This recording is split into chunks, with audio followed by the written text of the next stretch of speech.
نحمده ونستعينه ونستغفره ونشكره نتوسل إليه ونتوكل عليه نصلي ونسلم على خير خلقه وحافظ سره ومبلغ رسالاته حبيب قلوبنا وشفيع ذنوبنا أبي القاسم محمد اللهم صل على محمد وآل محمد وعلى أهل بيته الطيبين الطاهرين المعصومين لا سيما بقية الله في الأرضين وعلى الحسين المظلوم الشهيد المذبوح بكربلاء يوم عاشوراء الذي كان عند وقت وداعه من الخيام يا زينب وأم كلثوم وسكينة ورقية عليكن من السلام قال الصادق عليه السلام لا يبقى لو لم يبقى إلا اثنين لكان أحدهما الحجاب والبدن صلوات پڑھیں اللهم صل على محمد وآل محمد ماشاءاللہ سب میرے بھائی خطبہ موجود ہیں تو میں بھی انشاءاللہ اپنا سبق سنانے کے لیے حاضر ہوا ہوں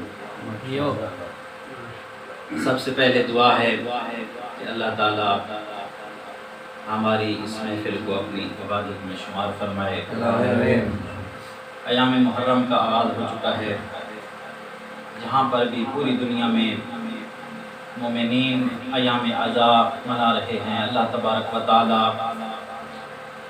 مومنین کو اپنے حفظ و امان میں رکھے جو بھی مومنین بیمار ہیں اللہ تعالیٰ ان کو شفاء کاملہ عطا فرمائے اور بالخصوص جو التماس کی گئی ہے نہید جعفری، حنا حیدر، علی جعفر، ثنا جعفری، حمزہ، اللہ تعالیٰ ان کو صحت و سلامتی عطا فرمائے ایک مرتبہ آواز بلند صلوات پڑھ لیں اللهم صل على محمد وآل محمد میں نے جس حدیث سے آغاز کیا ہے امام جعفر صادق علیہ السلام کا فرمان مبارک ہے کہ لو لم یبقا فی الارض الا اثنین لکان احدہما الحجہ دراصل یہ عقیدہ ہے شیعہ اثنا عشری کا کہ ہر زمانے میں ایک حجت کا ہونا ضروری ہے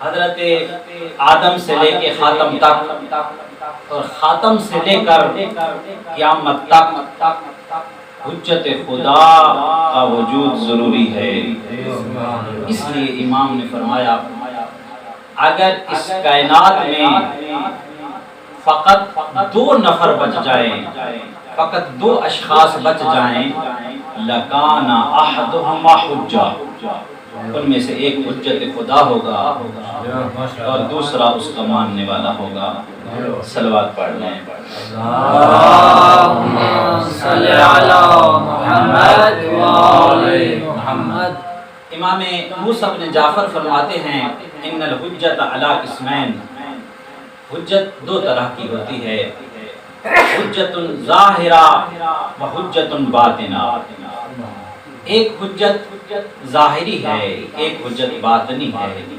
اما ظاہرا فالرسل والانبیاء والاوصیاء والباطن فالعقول۔ امام فرماتے ہیں جو حجت ظاہری ہے وہ نبیوں کی شکل میں ہے، رسولوں کی شکل میں ہے، انبیاء اور اوصیاء کی شکل میں ہے، اور جو حجت باطنی ہے وہ عقول ہیں تمہارے۔ لہذا عقول بھی حجت ہیں خدا کی طرف سے۔ اللہ نے جو ہمیں عقل عطا فرمائی ہے، قیامت کے دن خدا ہمارے خلاف اس حجت کو بھی پیش فرما سکتا ہے کہ میں نے تمہیں عقل دی تھی، جو عقل نے کہا تھا وہ کیا یا نہ۔ صلوات پڑھ لیں۔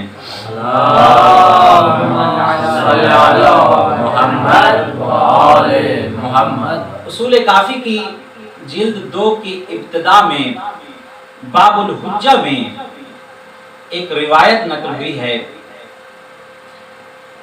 اس میں امام جعفر صادق علیہ السلام موجود ہیں، بعض اصحاب موجود ہیں، اور امام کا صحابی ہشام ابن حکم یہ بھی موجود ہیں۔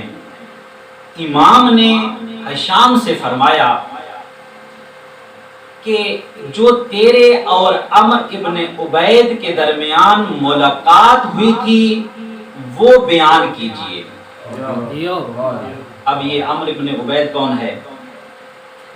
اس زمانے میں بصرہ میں ایک شخص ہے جس کا نام عمر ابن عبید ہے، امامت کا قائل نہیں ہے، حجت کا منکر ہے، لوگ اسے عالم سمجھتے ہیں، ان کے سوالوں کے جواب پیش کرتا ہے، جو بھی سوال کرنے والا ہو اس کے سامنے آئے وہ ہر قسم کا جواب دیتا ہے۔ اور ہشام کون ہے؟ میرے مولا کا خاص صحابی۔ ہشام کی منزلت کے لیے ایک جملہ کافی ہے، ہشام وہ شخصیت ہیں جب ہشام آتے تو جعفر صادق کھڑے ہو جاتے تھے۔ ماشاءاللہ۔ ہشام سے امام نے فرمایا کہ جو تیرے اور عمر ابن عبید جو کہ امامت کا منکر ہے اس کے درمیان حجت کے موضوع پہ جو ملاقات ہوئی تھی، جو بات ہوئی تھی وہ تھوڑا بیان کیجئے۔ کہنے لگا مولا میں آپ کے سامنے، آپ موجود ہیں، استحیی کا مولا مجھے حیا آتی ہے، آپ کے سامنے میں کیسے لب کشائی کروں، میں بیان کیسے کروں؟ امام نے فرمایا جب میں نے حکم دیا ہے تو بیان کر دو۔ ماشاءاللہ۔ کہتا ہے مولا ایک دن میں بصرہ میں گیا، جمعہ کا دن تھا، میں نے دیکھا عمر ابن عبید کی محفل لگی ہے، یہ لوگوں کے سوالوں کے جواب دے رہا ہے، لوگ اسے بڑا علامہ سمجھ رہے ہیں۔ میں بھی اس محفل میں بیٹھ گیا اور میں نے پیچھے سے بیٹھ کے کہا مجھے بھی کچھ سوال کرنا ہے۔ جواب میں کہتا ہے ہاں جو پوچھنا ہے پوچھ لے۔ میں نے کہا حل لک عین، کیا تیری آنکھ ہے؟ کہتا ہے یہ بھی کوئی سوال ہے، تو دیکھ نہیں رہا کہ میری آنکھ موجود ہے؟ کہا حقدہ مسئلتی، میرا سوال اسی طرح سے ہے، جواب چاہیے مجھے، البتہ کہا اس میں کچھ ایسا ہے جو مجھ سے اجنبی ہے۔ کہنے لگا عمر بن عبید کہنے لگا کہ ہاں پوچھئے۔ کہا حل لک عین، کیا تیری آنکھ ہے؟ کہا ہاں ہے۔ اس کے ساتھ کیا کرتا ہے؟ میں مختلف الوان اور ہر قسم کی اشیاء کو دیکھتا ہوں۔ ہشام کہتا ہے حل لک اذن، کیا تیرے کان ہیں؟ کیا کرتا ہے ان کے ساتھ؟ ہاں ہے، ان کے ساتھ میں مختلف اصوات کو سنتا ہوں۔ حل لک انف، کیا تیرا ناک ہے؟ اس کے ساتھ کیا کرتا ہے؟ کہتا ہے ہاں میرا ناک ہے، اس کے ذریعے مختلف چیزوں کو سونگھتا ہوں، مختلف خوشبوؤں کو سونگھتا ہوں۔ حل لک فم، کیا تیرا منہ ہے؟ اس کے ذریعے سے کیا کرتا ہے؟ کہا میں اس کے ذریعے سے مختلف ذائقے چکھتا ہوں۔ کہا حل لک قلب، کیا تیرا دل بھی ہے؟ کہنے لگا ہاں ہے۔ ہشام نے کہا جب یہ سب اعضاء سالم ہیں اور اپنا اپنا کام کر رہے ہیں تو پھر دل کی کیا ضرورت پڑ گئی تھی؟ کہنے لگا وہ اس لیے کہ اگر آنکھ دیکھے مگر فیصلہ نہ کر سکے کہ میں نے کیا دیکھا ہے تو دل فیصلہ کرتا ہے کہ تو نے کیا دیکھا ہے. اگر کان سنے اور فیصلہ نہ کر سکے کہ کیا سنا ہے، اشتباہ کی حالت میں ہو تو دل فیصلہ کرتا ہے کان نے کیا سنا ہے. اسی طرح سے اگر ناک کوئی چیز سونگھے اور فیصلہ نہ کر سکے تو دل فیصلہ کرتا ہے. گویا ان جوارے کی شک اور حیرت کی حالت کو دل وہ ہے جو یقین میں بدل دیتا ہے. یہ جوارے جب کبھی شک میں مبتلا ہوتے ہیں تو قلب ان کے لیے امام ہے، اس کی طرف رجوع کرتا ہے. قلب اس کے لیے امام ہے. حشام کہنے لگا مجھے ایک سوال کا جواب دیجئے، یہ اللہ نے تجھے جوارے دیے تو ان کے شک کو دور کرنے کے لیے اللہ نے امام بنا دیا، تو مجھے بتائیے خدا نے اس بھری کائنات کو پیدا فرمایا، تو کیا کہنا چاہتا ہے؟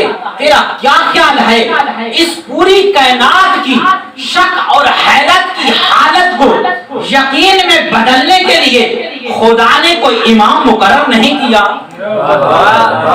نعرہ حیدری.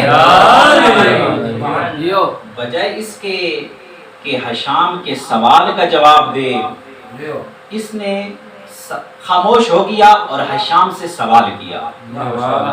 اور روایت میں دیکھ لیجئے طلاب ہیں، روایت کے لفظ یہی ہیں کہ اس نے کہا حل انت حشام ابن حکم، کیا تو حشام ہے؟ حشام فرماتے ہیں لا، میں حشام نہیں.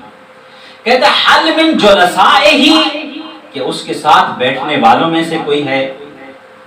حشام کہتے ہیں نہیں. من انت، پھر تو کون ہے؟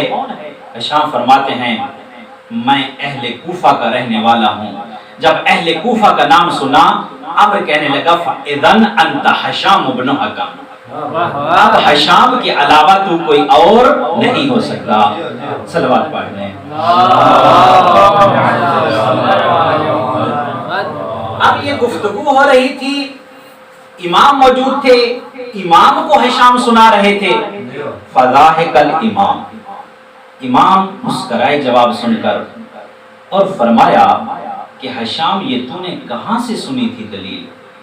حشام کہنے لگا مولا میں نے شیئن سمعتہ منکم، کچھ تو آپ سے سنا اور پھر اس کو سیٹ کیا اور پھر میں نے جا کے جواب دیا.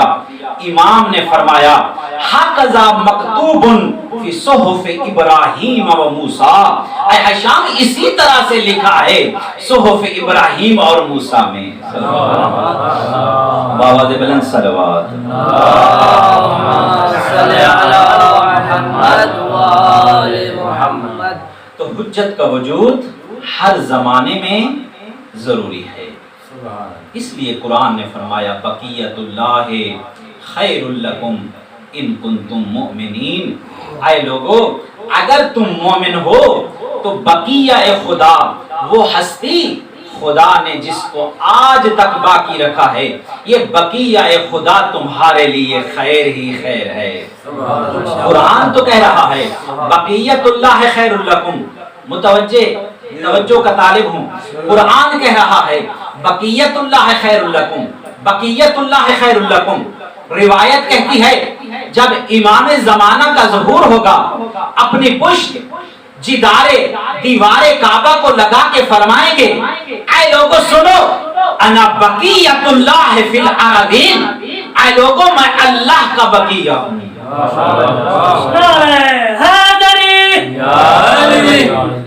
حجت کا وجود ہر زمانے میں ضروری ہے. یہ جو عرصہ تھا جس میں امام علی علیہ السلام کی خلافت کو انہوں نے غصب کر لیا تھا، میں ایک روایت ذکر کرنا چاہتا ہوں جس سے اس عرصہ میں حجت کا جو کردار ہے وہ روشن ہوتا ہے. اگرچہ ظاہری خلافت نہیں ہے، لوگوں نے چھین لی تھی، مگر اس زمانے میں جب بھی کبھی مشکل میں پڑتے ہیں تو حجت کی طرف رجوع کرتے ہیں، اس لیے حجت کا وجود ضروری ہے۔ جب بھی کبھی مشکل میں پڑے حجت کی طرف رجوع کیا، میں دوبارہ کہہ رہا ہوں، جب بھی کبھی مشکل میں پڑے حجت کی طرف رجوع کیا، یہی تو وجہ تھی کہنے والے نے کہا لولا علی لہلک عمر،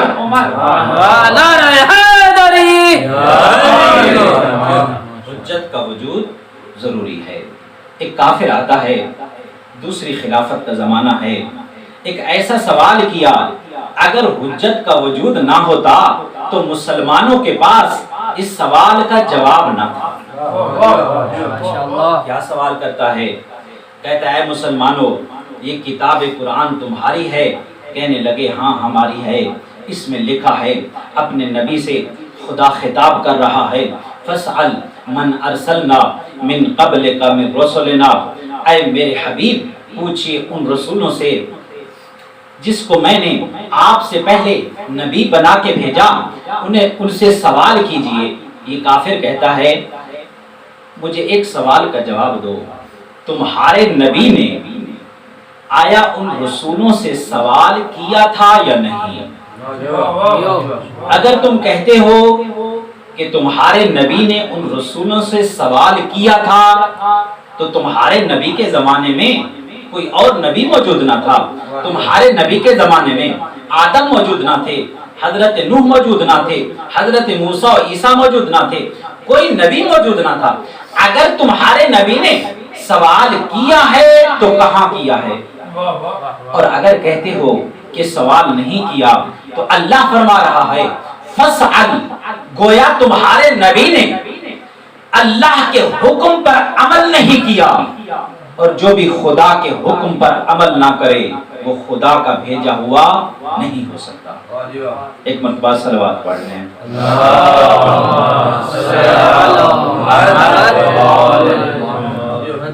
سوال سمجھ آ گیا ہے کافر کا؟ کہتا ہے کہ یہ میرا سوال ہے، اگر یہ درباری جواب دیتے ہیں کہ سوال کیا ہے تو پھر بھی مشکل ہے، کہاں کیا؟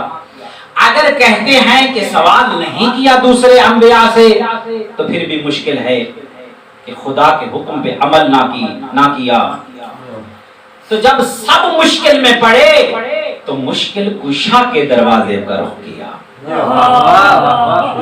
اب اگر حجت خدا کا وجود نہ ہوتا تو جب اسلام کو مشکل پیش آئی، مسلمانوں کو مشکل پیش آئی، تو یہ مسلمان کہاں پہ بھٹکتے؟ آتا ہے اور سوال کرتے ہیں مولا علی سے، مولا سوال یہ ہے فَاسْأَلْ مَنْ أَرْسَلْنَا مِنْ قَبْلِكَ مِنْ رُسُلِنَا، آیا تمہارے نبی نے دوسرے نبیوں سے سوال کیا ہے یا نہیں کیا؟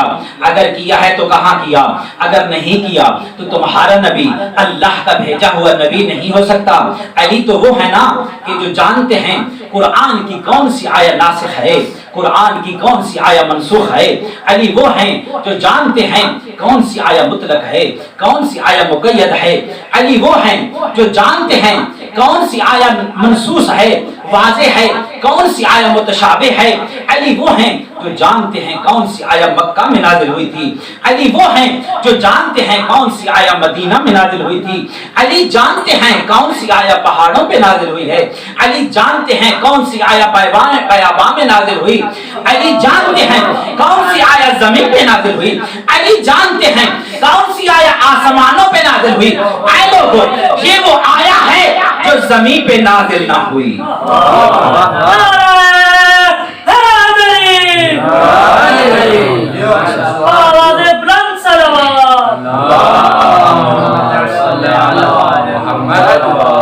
علی کی آواز آئی سبحان الذی اسرا بعبدہ لیلا من المسجد الحرام الی المسجد الکوفہ، پاک الی المسجد الاقصی، پاک ہے وہ ذات جس نے اپنے پیارے نبی کو آسمانوں کی سیر کرائی۔ اور جب ہمارے پیارے نبی معراج کے لیے تشریف لے گئے تو وہاں پر 1,24,000 انبیاء نے ہمارے نبی کا استقبال کیا۔ وہاں پہ یہ آیت نازل ہوئی فَاسْأَلْ مَنْ أَرْسَلْنَا مِنْ قَبْلِكَ مِنْ رُسُلِنَا۔ اور جب ہمارے پیارے نبی نے ان رسولوں سے سوال کیا کہ تمہیں کس شرط پہ نبوت ملی تھی، تو 1,24,000 نبی کا جواب دینا یہی تھا، اقررنا بوحدانیت اللہ، ہم نے توحید کو مانا، وبرسالت کا، اور آخری نبی آپ کی رسالت کو مانا، وبولایت علی ابن ابی طالب، علی کی ولایت کو مانا تو ہمیں نبوت ملی۔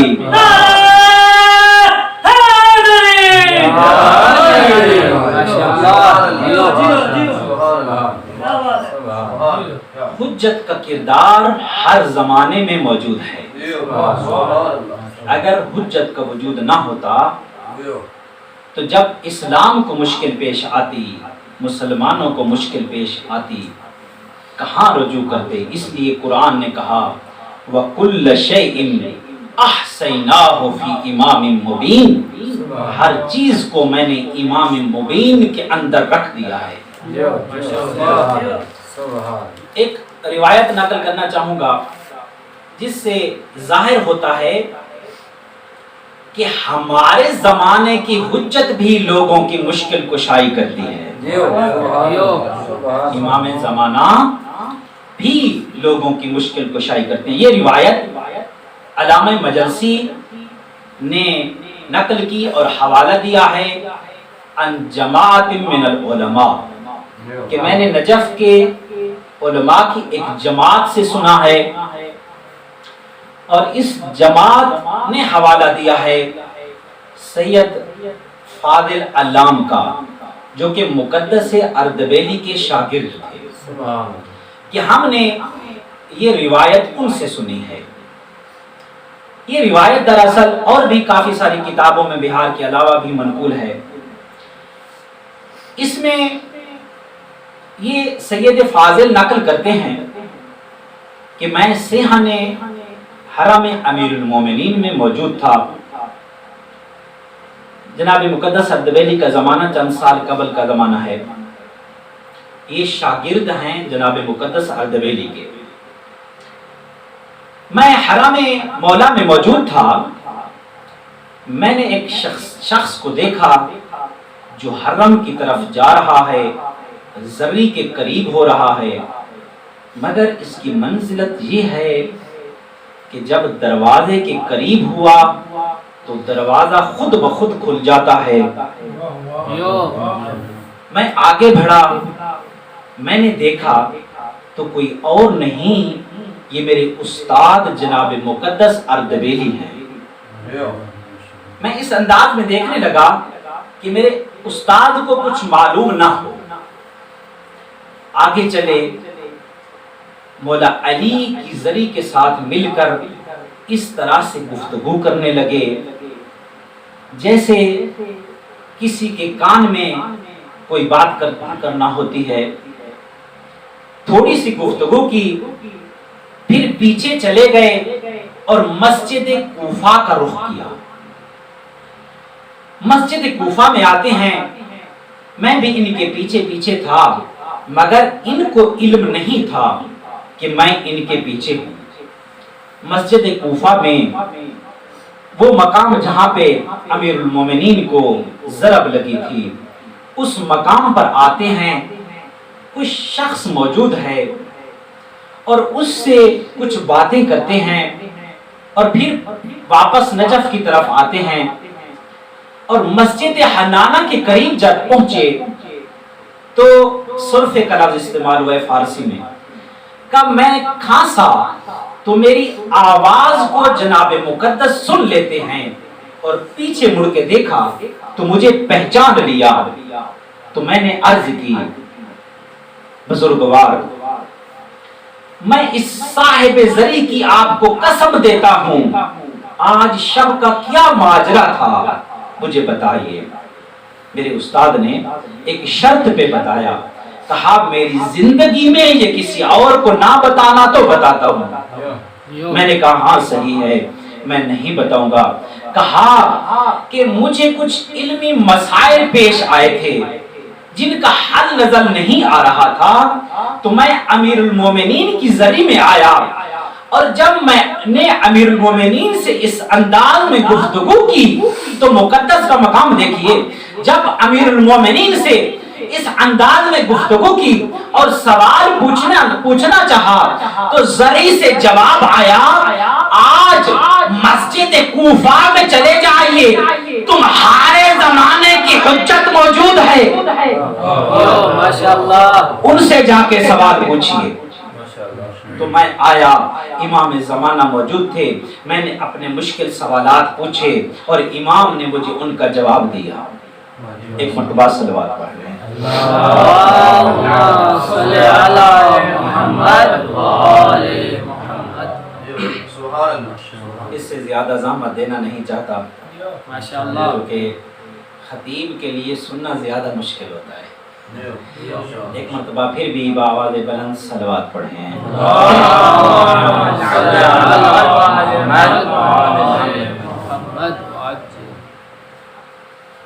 مومنین کرام، ایام محرم کا آغاز ہو چکا ہے۔ یہ دراصل اس ولایت کے منصب کا مسئلہ تھا جس کو لوگوں نے غصب کر لیا تھا۔ نصف رجب تھی کہ معاویہ کا شام میں انتقال ہوتا ہے۔ توجہ کیجیے گا، میں آہستہ آہستہ گزارش کروں گا، میں چاہتا ہوں کہ پس منظر تھوڑا ذکر کر دوں۔ نصف رجب تھی، شام میں معاویہ کا انتقال ہوا، اور اس نے زندگی میں ہی یزید کو اپنا خلیفہ مقرر کر دیا تھا، اور اس شرط کی مخالفت کر دی تھی جو صلح امام حسن میں کہا تھا، جو امام نے شرط لگائی تھی کہ اے معاویہ اپنے بعد کسی کو نائب مقرر نہیں کرے گا۔ اس شرط کی مخالفت کی، یزید کو اپنا نائب مقرر کر دیا تھا۔ جب اس کا انتقال ہوتا ہے، یزید منصب خلافت سنبھالتا ہے، اور ایک قاصد بھیجتا ہے ولید ابن عتبہ، جو کہ اس وقت مدینہ میں گورنر تھا۔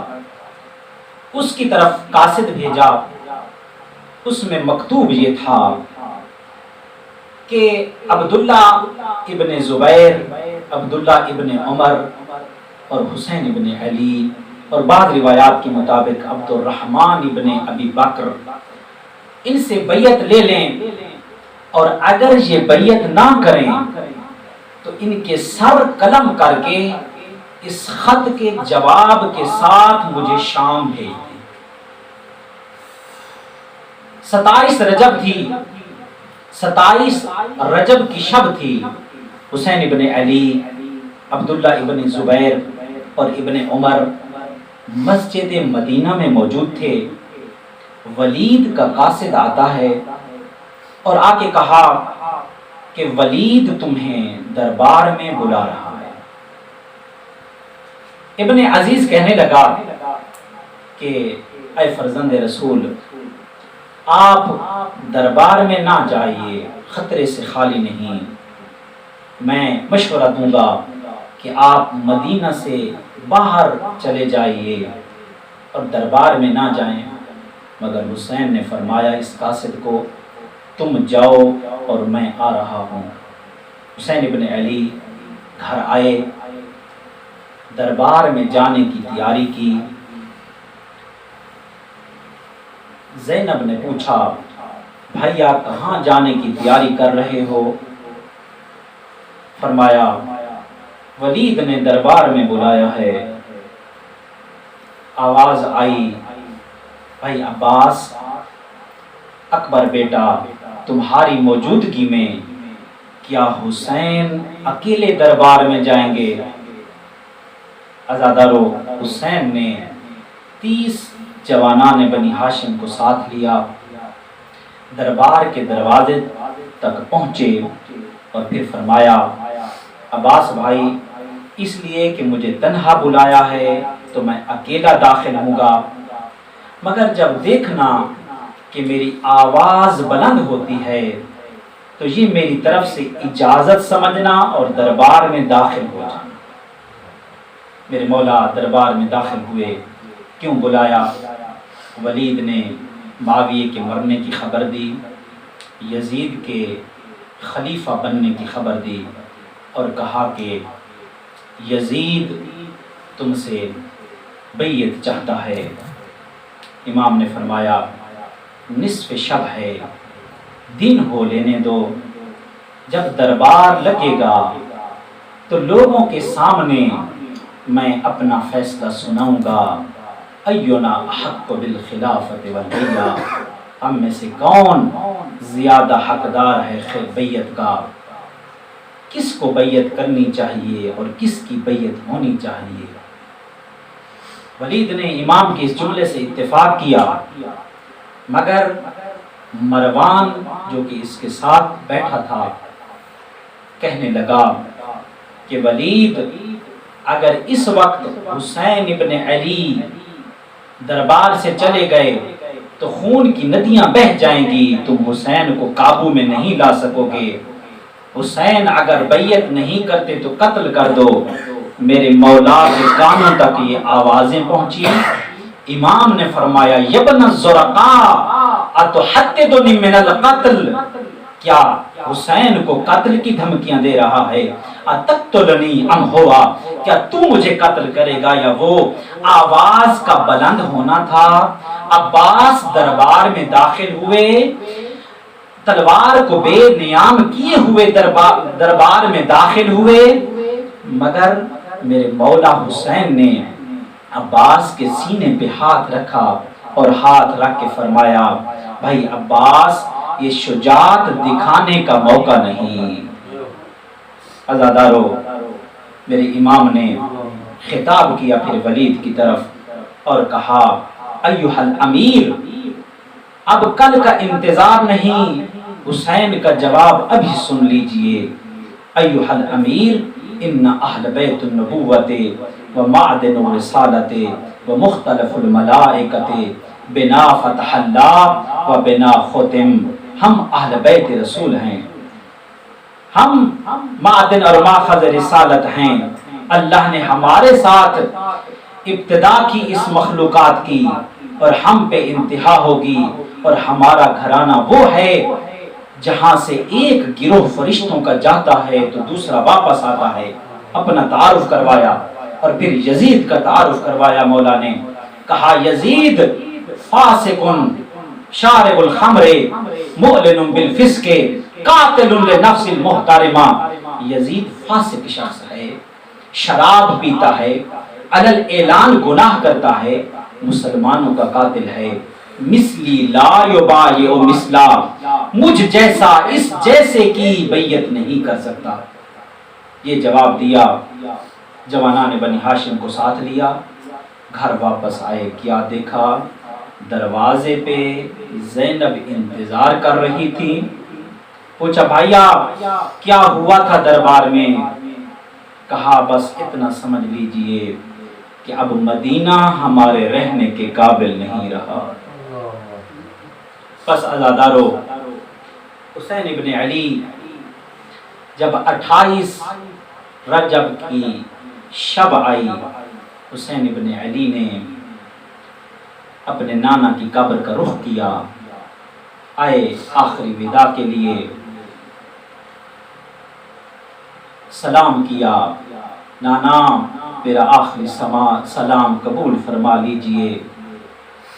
عزادارو، اور اتنے روئے حسین، روتے روتے نانا کی قبر پر سر رکھ جب رکھا تھا نا، روتے روتے حسین کی آنکھ لگ جاتی ہے، اور خواب میں اپنے نانا کو دیکھا، فرشتوں کے جھرمٹ میں موجود ہیں، اور فرمایا اے بیٹا حسین، کأنی حبیبی حسین کأنی اراکا مرملا بالدماء مذبوحا بکربلا، اے حسین میں تمہیں شہید دیکھ رہا ہوں۔ کوئی حسین اتنے دکھی ہوئے تھے، فرمانے لگے میرے نانا مجھے قبر میں جگہ دے دیجئے، میں اس دنیا میں واپس جانا نہیں چاہتا۔ بھائی حسن کی قبر کی طرف کا رخ کیا، آخری سلام کیا، اپنی ماں زہرا کی قبر کی طرف آئے۔ مگر علماء کہتے ہیں جب نانا کی قبر کی طرف آئے تھے اور بھائی کی قبر کی طرف آئے تھے مطمئن تھے، اطمینان تھا، مگر جب آئے ماں زہرا کی قبر کی طرف وداع کے لیے، حسین اس طرح سے لپک گئے جیسے چھوٹا بچہ اپنی ماں کے دامن سے لپک جاتا ہے۔ عزادارو حسین نے فرمایا السلام علیک یا اماں میرا سلام ہو۔ بعض مقاتل نے لکھا 3 جواب آئے، علیک السلام یا غریب الام، اے ماں کا پردیسی بیٹا میرا بھی سلام ہو۔ علیک السلام یا عطشان الام، ماں کا پیاسا بیٹا میرا بھی سلام ہو۔ اور تیسرا جواب سنیں گے عزادارو، علیک السلام یا سحقان الام، ماں کا وہ بیٹا جس کی لاش پہ گھوڑے دوڑ جائیں، میرا بھی سلام ہو۔ حسین تشریف لے آئے گھر میں، حکم دیا مدینہ چھوڑنے کی تیاری کا۔ جب محلے بنی ہاشم میں یہ خبر پھیلی نا کہ حسین رونا کے مدینہ حسین، چراغ قبر پیغمبر حسین مدینہ چھوڑ کے جا رہے ہیں، ہر گھر سے رونے کی آواز آ رہی تھی۔ سگی پھوپھی ہیں جناب ام ہانی، آتی ہیں میرے مولا کے پاس چل کر اور آ کے فرماتی ہیں بیٹا حسین میں نے سنا ہے کہ سفر کا ارادہ ہے آپ کا۔ ہاں پھوپھی اماں سفر پر جا رہا ہوں۔ کہا بیٹا حسین میں نے آل محمد کے گھرانے میں ایک عجیب دستور دیکھا، جب بھی کوئی مصیبت آتی ہے نا آل محمد کے گھرانے پر، میں نظر نہ آنے والی مخلوق کے گریے کی آوازیں سنتی ہوں، میں قوم جنات کے رونے کی آوازیں سنتی ہوں۔ بیٹا تیرے نانا کا جنازہ اٹھا، میں نے قوم جنات کی عورتوں کے رونے کی آوازیں سنی۔ تیری ماں زہرا کا جنازہ اٹھا، میں نے قوم جنات کے نوحے سنے۔ تیرے بابا علی کا جنازہ اٹھا، تیرے بھائی حسن کا جنازہ اٹھا، میں نے ان کے نوحے سنے۔ جب سے تم نے سفر کا ارادہ کیا ہے نا، قوم جنات کی عورتیں بین کر رہی ہیں اور رو رو کے کہہ رہی ہیں حسین کربلا کے میدان میں شہید کر دیے جائیں گے۔ ہاں پھوپھی اماں تعبیر الہی یہی ہے۔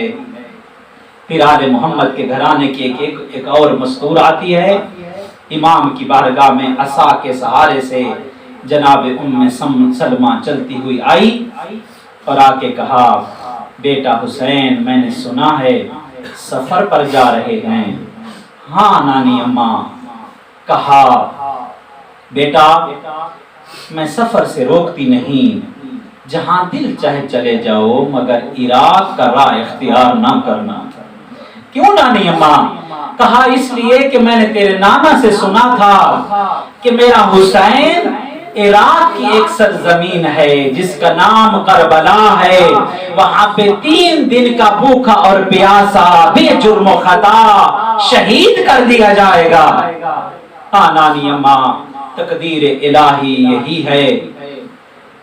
اور امام نے فرمایا نانی اماں آپ نے میرے نانا سے تو سنا تھا، اگر آپ چاہیں تو میں کربلا دکھا دوں۔ فرمایا بسم اللہ۔ 2 انگلیوں کو بلند کیا فضا میں اور فرمایا ان کے درمیان دیکھیے۔ ایک مرتبہ کربلا کی سرزمین سمٹ کے سامنے آ گئی اور میرے مولا نے کربلا کا تعارف کروانا شروع کیا۔ نانی اماں یہ سامنے فرات بہ رہی ہے، نانی اماں یہ وہ مقام ہے جہاں پہ میرے عباس کے بازو قلم ہوں گے، یہ وہ مقام ہے جہاں پہ میرے اکبر کے سینے میں برچی لگے گی۔ نانی اماں، یہ وہ مقام ہے جہاں میں اپنے ہاتھوں پہ علی اصغر کو اٹھا کے میدان کی طرف جاؤں گا۔ یہ وہ مقام ہے جہاں پہ میں گھوڑے کی زین سے زمین پہ اتر جاؤں گا۔ یہ وہ مقام ہے جہاں پہ مجھے قتل کر دیا جائے گا۔ یہ میری جائے شہادت ہے۔ حسین نے ایک خاک اٹھائی، مٹھی خاک کی اٹھا کے فرمایا اس خاک کے ساتھ ملا لیجئے جو میرے نانا کو نے آپ کے حوالے کی تھی، اور اس کو دیکھتے رہنا، جب خاک خاک رہے تو سمجھنا تیرا حسین زندہ ہے، اور جب خاک خون تازہ میں بدل جائے تو سمجھنا تیرا حسین شہید ہو گیا۔ اللہ لعنت اللہ علیہ۔